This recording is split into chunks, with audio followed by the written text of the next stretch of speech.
Salut à toi et bienvenue dans cette nouvelle vidéo. Je suis Grégory Sialek, coach en investissement immobilier.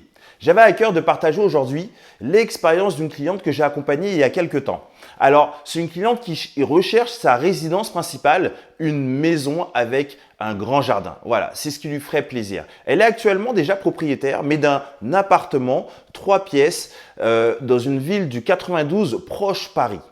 Et elle m'explique finalement que ça fait déjà plus de 3 mois qu'elle se bat pour vendre son appartement et qu'elle espère une vente rapide, mais qu'elle n'y arrive pas. Alors je me rends chez elle et je vais faire un état des lieux, si je puis dire, de son appartement. Je constate un appartement 3 pièces, donc de 60, un peu plus de 70 mètres carrés, si je ne m'abuse, situé au dernier étage. C'est un 4e étage, d'accord? Donc finalement, un des étages, l'étage le plus apprécié dans un immeuble, un 4e étage dans une résidence cosy. L'appartement a une bonne distribution des pièces, il y a un balcon, il y a une cuisine ouverte aménagée, équipée de nobles matériaux. Bref, c'est un appartement finalement qui est entretenu et qui a été entretenu et mis au goût du jour. Donc, je ne comprenais pas pourquoi est-ce qu'elle n'arrivait pas à vendre son appartement, d'autant plus qu'il est situé sur une zone à forte demande. On est dans une zone dense. Et je lui pose quelques questions et je constate que finalement, son appartement est à 50 000 € plus cher de ce qui se fait sur le marché. 50 000 €. Donc, je lui demande si elle est au courant de cela. Et elle m'explique qu'elle est tout à fait au courant du fait qu'elle essaie d'aller en chercher un peu plus que de ce qui se fait sur le marché actuellement. Et d'autant plus qu'elle a été conseillée par un consultant immobilier. Elle m'a présenté son étude qui finalement, c'est un consultant immobilier secteur qui maîtrise la conjoncture immobilière de sa zone, de sa sectorisation, de sa zone de chalandise, hein, et il l'a bien conseillé.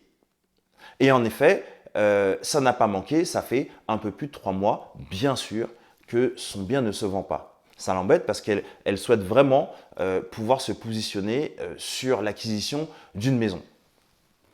Elle m'explique que sa raison première de partir beaucoup plus cher que le prix du marché, c'est parce qu'elle souhaite acheter sa maison. Alors, c'est là-dessus que je voulais rebondir. Le prix immobilier d'un bien ne se détermine pas par rapport à un restendu financier en banque ou un projet éventuel. Finalement, c'est comme si en quelque sorte, allez, je vais exagérer un peu, c'est comme si tu me dis que tu veux vendre ta voiture d'occasion sur le marché de l'occasion et c'est une Clio pour acheter une Mercedes. Et tu vas la vendre au prix, tu la mets en vente au prix de la Mercedes. Bien sûr, ça ne marche pas. C'est pareil dans l'immobilier, finalement. Le prix de l'immobilier ne se détermine pas par un projet, je me rappelle, ou un restendu financier en banque. D'accord? Le prix immobilier se détermine en premier lieu de par la sectorisation. D'accord?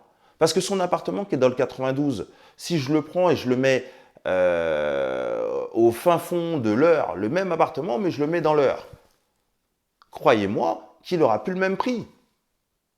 Cet appartement, le même appartement, je le mets, je ne sais pas moi, dans le 8e arrondissement. On ne parle plus du tout de la même valeur, ça n'aura plus le même prix. La sectorisation détermine finalement le prix de vente, en premier lieu. D'accord? Lorsqu'on achète un appartement, on achète une sectorisation. OK? Et les acheteurs le savent, se tiennent au courant, d'accord?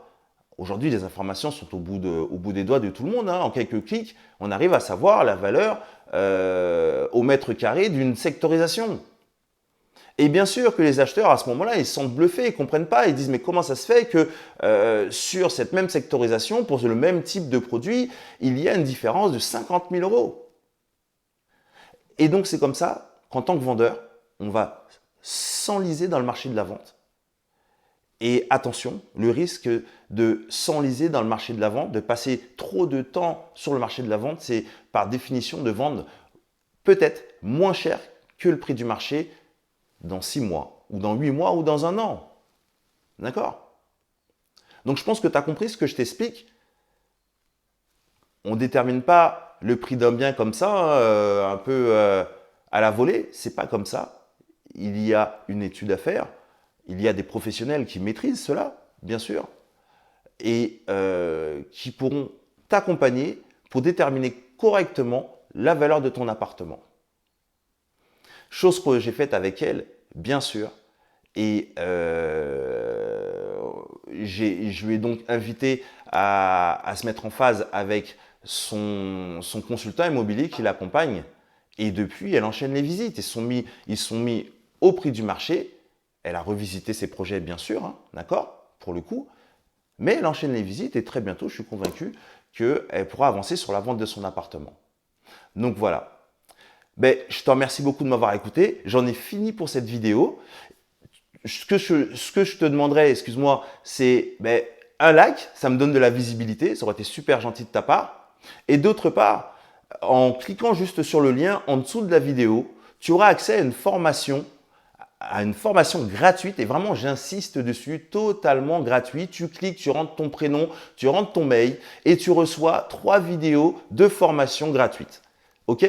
Donc j'espère que ça te plaira et je te dis à très bientôt dans une prochaine vidéo. Salut!